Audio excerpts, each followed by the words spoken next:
PSM Max'e hoş geldiniz. Bu videoda sizlerle bu şarjlı Dramel'in daha güçlüsünü yapacağız.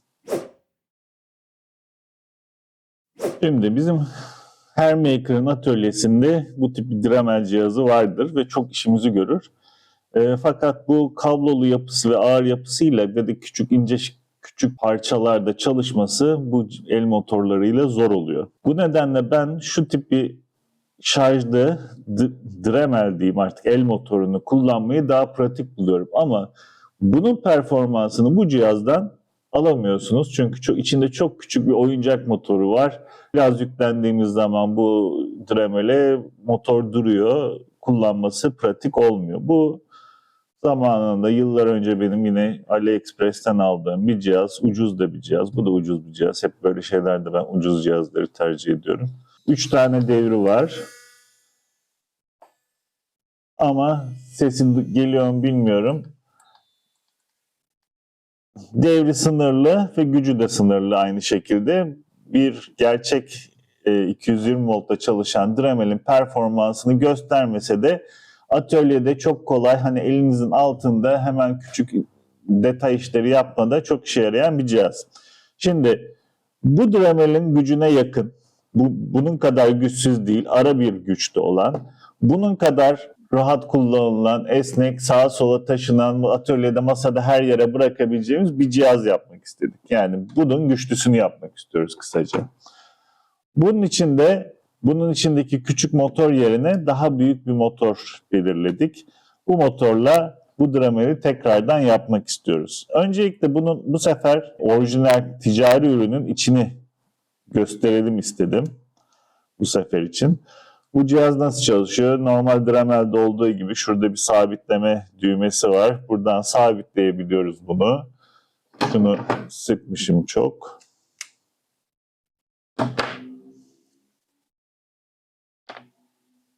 Buradan sabitleyip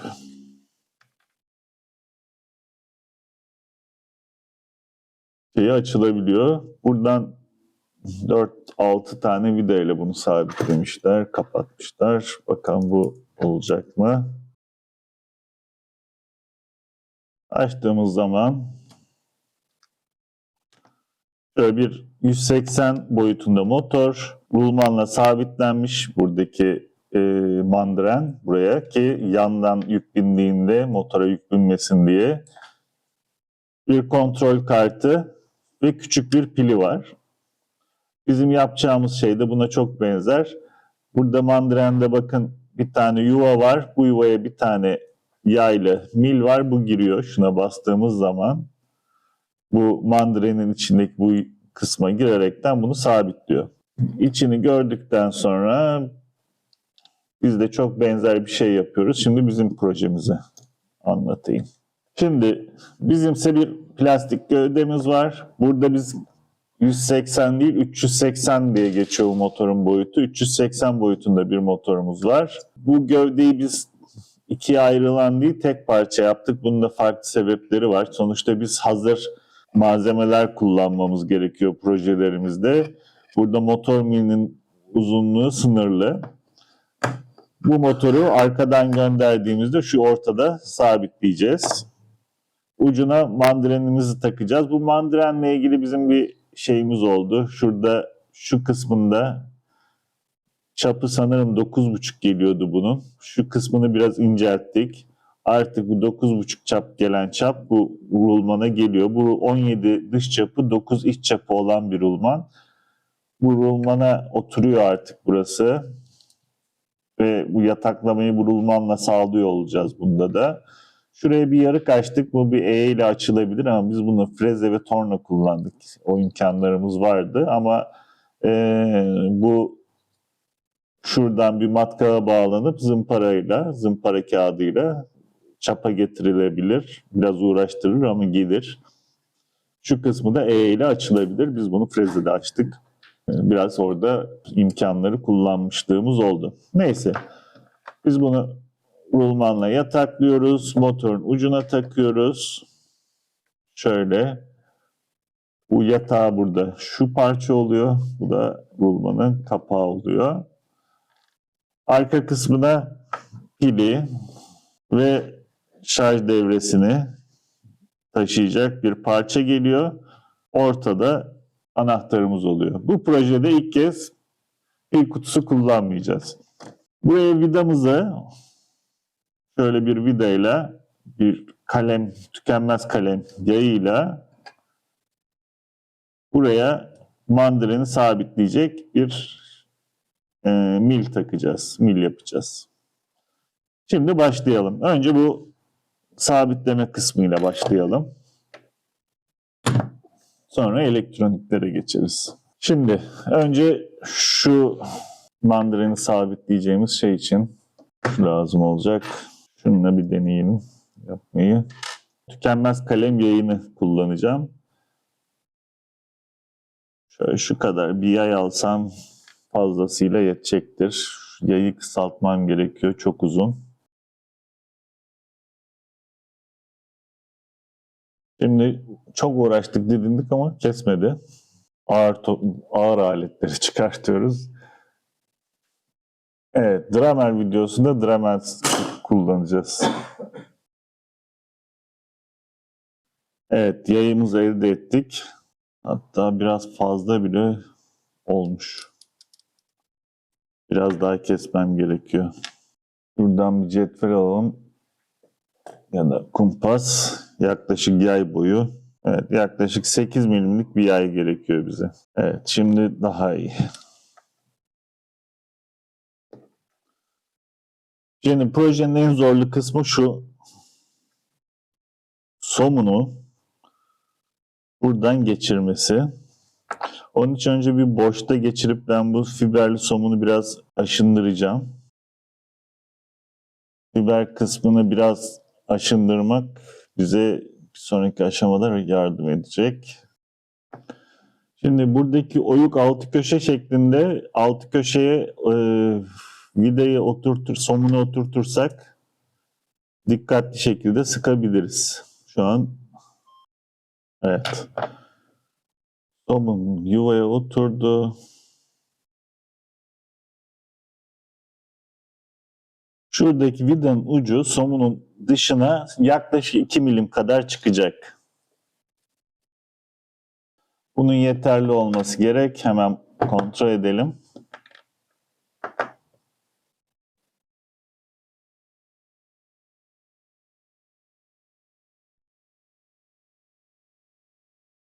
Evet.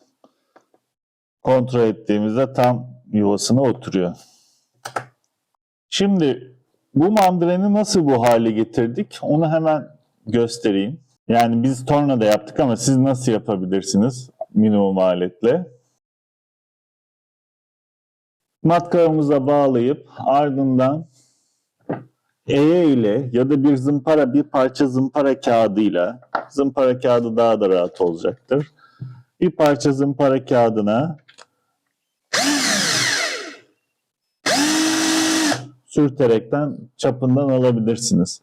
Çapından aldıktan sonra bir küçük bunu mengeneye sabitleyip mesela masa kenarına bağlayacağınız bunun benzeri küçük bir mengene işinizi görecektir. Şu şekilde de olabilir, diğer yönde de olabilir. Ve burada hassas davranmanız gerekiyor. E'lerin bir kenarı düzdür, bakın bu kenarı düz, bir kenarı tırtıklı kenarı yavaş yavaş çalışaraktan pirinç malzeme, yumuşak malzeme kolayca buradan alabilirsiniz. Çok hassas ben bu yüzeyde delik delebilirim de diyorsanız buraya bir tane düz delik de delebilirsiniz. 3 milim ya da 4 milim matkapla delik delerekten yerini ayarlayıp onu da yapabilirsiniz. Bizim için ihtiyacımız olan orada bir oyuk olması. Biz zamanında ben onu çok önceden hazırladıydım. Frezede burada bir yuva açtıydık. Biz devam edecek olursak şimdi motorumuzu şuraya böyle tutturacağız sonuçta. Buradan yapacağız. Sabitleyeceğiz. Bu motorlarda metrik 2,5 vida kullanılıyor. Metrik 2,5'un en kısasından vidalar kullanabilirsiniz. Şimdi benim buraya kabloları lehimlemem gerekiyor. Motor kabloları hazır.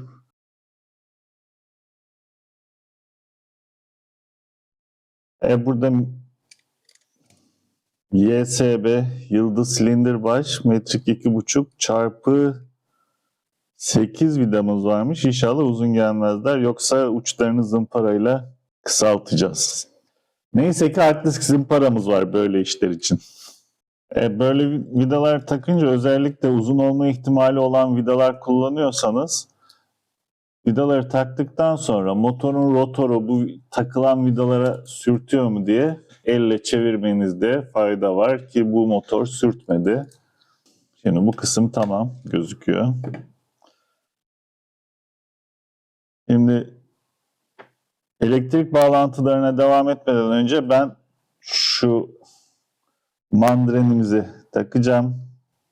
Şimdi bu aşamada normalde mandreni takıyordum ama bir şey fark ettim. Bu motorun mili üstünde hiçbir düzlük yok. Yani burada bu mandreni üstüne sabitlerken bakın burada bir set secure vidamız var. Bu set secure vidanın bir düzlüğe basması gerekir. Bu düzlüğe basacağı hiçbir yer yok. Bu silindir şeklinde bir milmiş. Hemen onun üstünde bir düzlük oluşturmamız lazım. Onun için de hemen motoru tekrar söküyorum ve o işlemi yapıyoruz birlikte. Motor miline zarar vermemek için bu düz uçlu şeyi kullanacağım. Kargo burunu ve ile bunu yapacağım. Bu iki elimi gerektirecek bir işlem ve zor burada tutmam bu masanın üstünde. Biraz kucağımda çalışacağım bunda. Görüntüde olmayacak. Şimdi işlem tamam. Nasıl yaptık?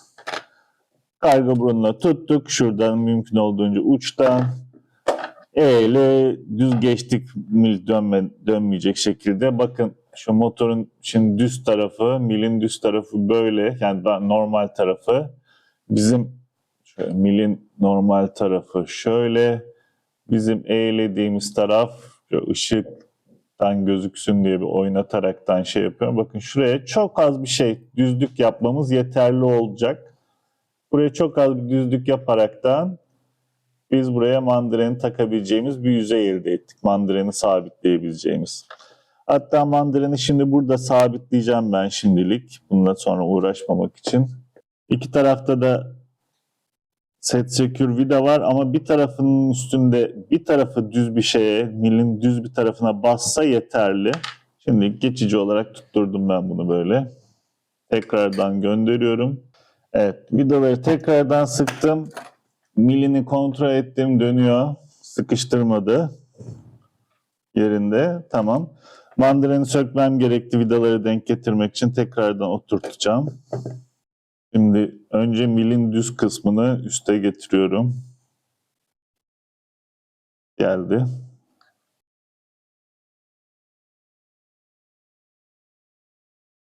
Şimdi ben bu set secure'leri sıktım ama buraya civata sabitleyici sürmek isteyebilirsiniz. Aynı zamanda motoru sabitleyen vidalara da civata sabitleyici sürmek isteyebilirsiniz.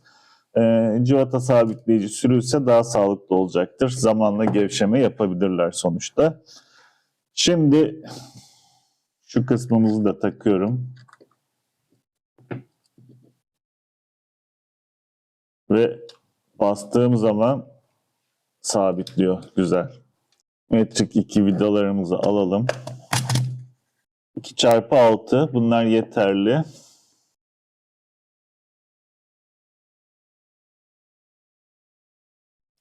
Evet. Ön kısım oldu gibi.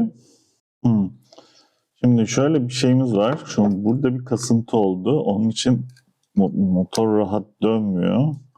Çünkü burada rulmanla da yatakladığımız için ve burada herhangi bir tarafa fazla sıkarsak eğer burada bir sıkılık oluşma ihtimali var. Şimdi gevşetiyorum bunları biraz.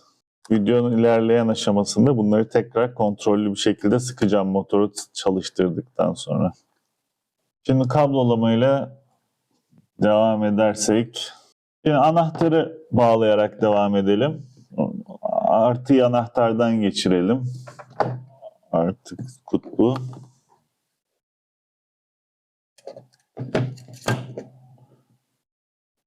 Şöyle bu kabloyu kısaltacağım biraz. Şu kadar bana yeter diye tahmin ediyorum. İnşallah sıkıntı yaşamam. Meşhur yardımcı elimizi alalım. Bu yardımcı elim videosunu açıklamalara koyuyorum. Oradan görüp bakabilirsiniz isterseniz.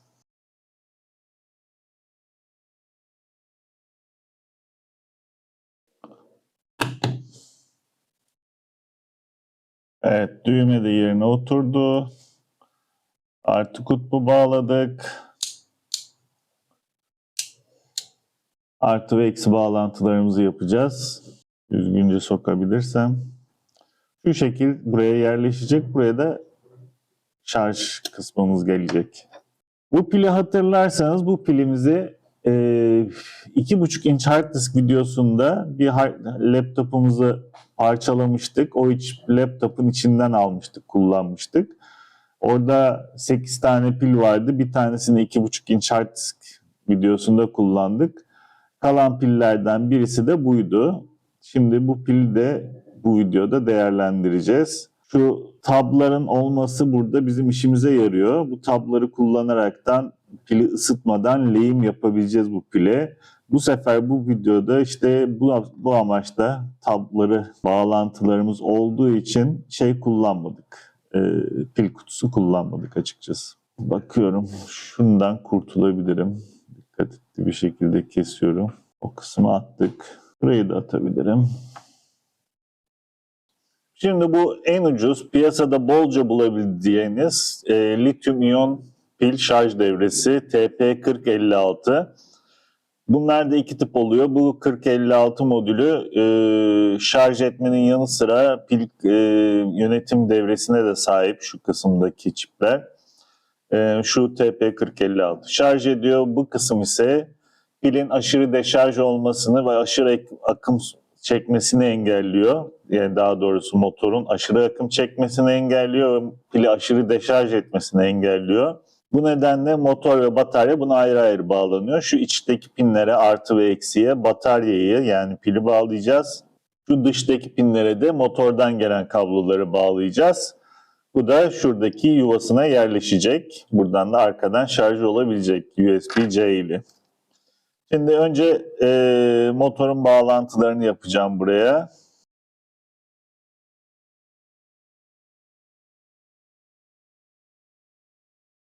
Evet. Yerine oturdu. Bu gövdenin içine girdiği zaman bu sağa sola oynaması gidecek. Bu duvarlar bunun yerinde tutuyor olacak. Şimdi ben pildeki bu kısımlara yeni taze biraz lehim koyacağım. Amacım pile mümkün olduğunca az ısı gitmesi. Bunun için bütün ön hazırlıkları yapmaya çalışıyorum. Önce pili yerleştireceğim. Ve pil buraya sıkı geçiyor. Ve buraya şarj devresini oturtuyorum. Oturdu. Eksi pini hızlıca bağlamak istiyorum ama altına bir yalıtkan bir şeye ihtiyacım var. Onun için sadece ısıyı biraz şu an lehimleme esnasında yalıtmak için bunu kullanıyorum. Yoksa orada duracak zımpara kağıdının durması gibi bir şey söz konusu değil. Eksi artı pin doğru mu? Evet, eksi pin bu taraf. Pilin eksisine artısına çok iyi dikkat etmeniz lazım. Evet. Eksi tamam.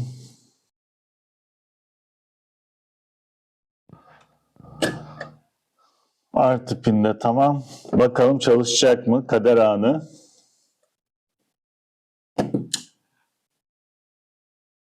Ve çalışmadı.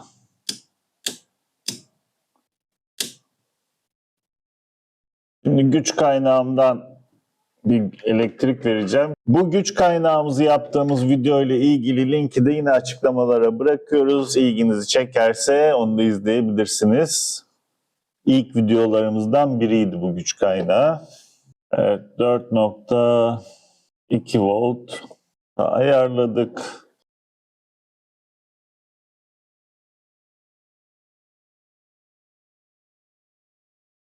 Şimdi az önce bir fail yaşadık. Hatta bir iki fail yaşadık. Birincisi şuydu. Size göstermiştim. Deminki bağlantıyı TP4056 üstündeki bağlantıyı gösterirken Demiştim ki bu içteki pinlere bataryadan gelen kabloları bağlıyoruz. Dıştaki pinlere de motora giden kabloları bağlıyoruz diye göstermiştim. Ve bu giriş ve çıkışın farklı olmasının sebebinin de şarj için buradan akım gelecek, burada pili şarj edecek ama pilden direkt gücü motora vermeyeceğiz.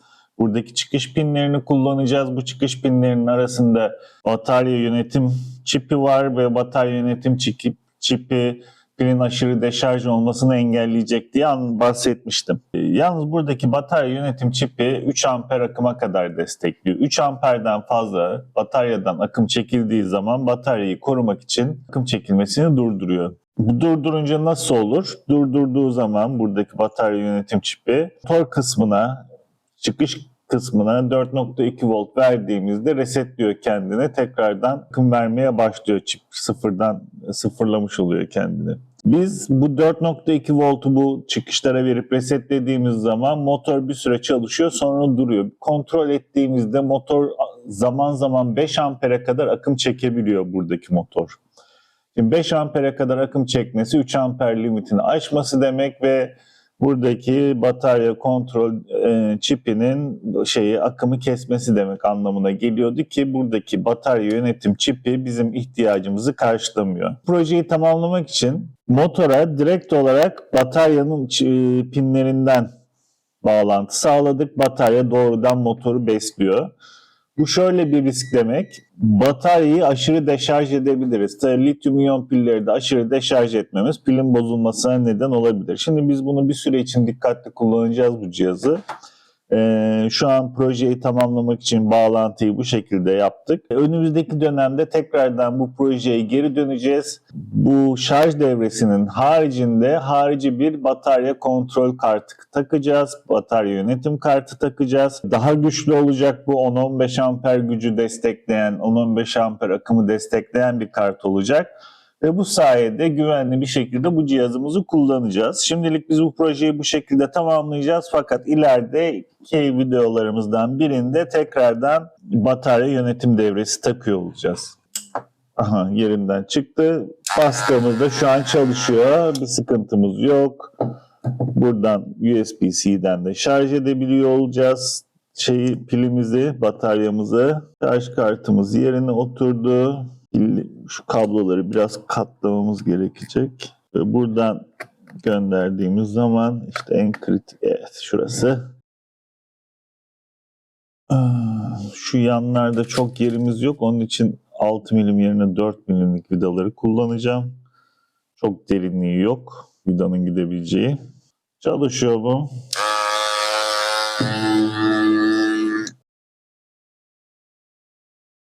Normalde bu böyle çalışır. Bu rulman buradan pek çıkmaz ama yine de biz rulmanı buraya sabitlemek için bir rulman kapağı da hazırladık buraya.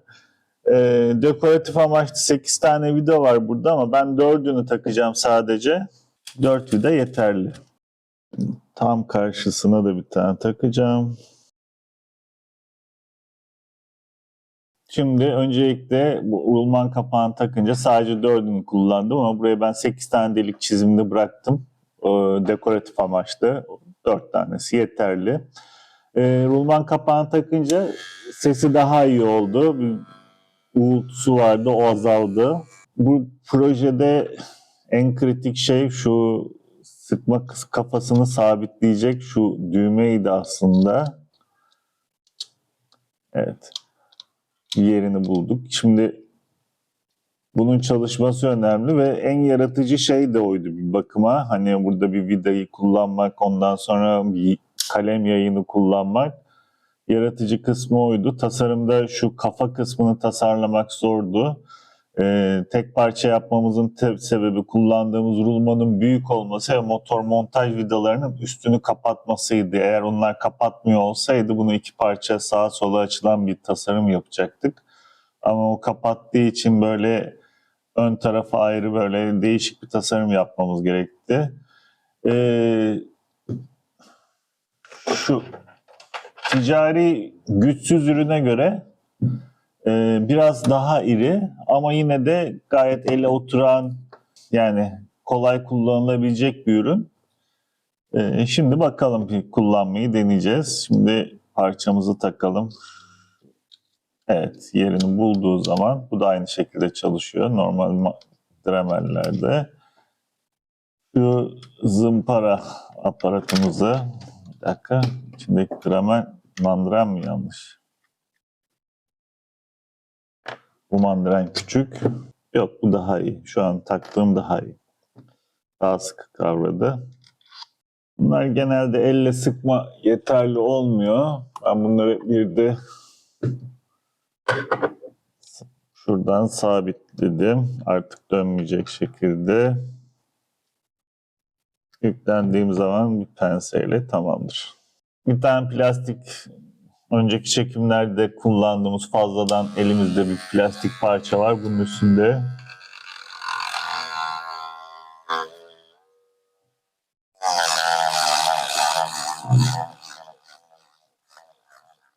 yüklenmeme rağmen çalışabiliyorum üstünde.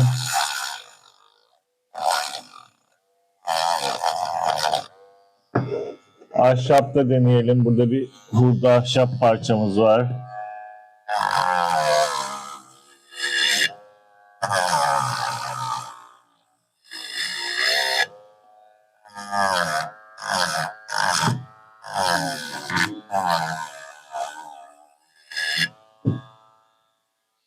Gayet güzel çalışıyor. Ki pilin voltajı 3 voltlarda, yani çok güçsüz şu an aslında pil. Bir de ticari üründe deneyelim. Karşılaştırmalı görmüş olalım.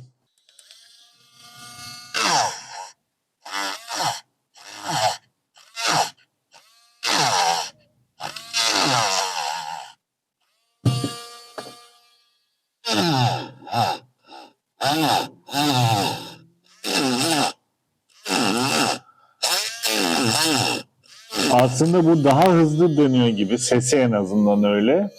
Fakat hani tork olarak buna göre çok daha güçlü, çok daha yüklenebiliyorum. Bu videomuzda bu kompakt şarjlı Dremel cihazımıza alternatif bir cihaz yaptık. Bu cihazımızdan, kompakt cihazımızdan pil süresi ve motor gücü olarak memnun değildik. Yeni cihazımızda pilimizi büyüttük, motorumuzu büyüttük. Daha güçlü bir motorla, daha uzun bir pil süresiyle kullanım süresi alacağımız bir pille cihazımızı tekrardan işte eski bir laptop piliyle, 3D baskı parçalarla yeniden yaptık.